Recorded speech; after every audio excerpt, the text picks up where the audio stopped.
ইয়াসির আলী রাব্বির ৬৫ বলে ৬৩ রানের অবিশ্বাস্য এক ইনিংস, এমনটা বললে হয়তো একটু আর চোখেই তাকাতে পারেন অনেকে। তবে মাঠে থাকা দর্শকদের উল্লাসই বলে দেয় এই ইনিংসের গুরুত্ব।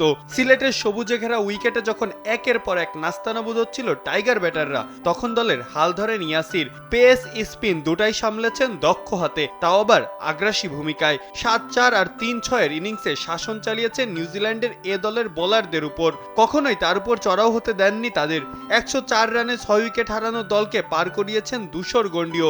ইনিংসের শুরু থেকেই মারমুখী এবং আগ্রাসী ভঙ্গিতেই ছিলেন তিনি। উইকেটের চারপাশে দুর্দান্ত সব শট খেলেছেন রাব্বি।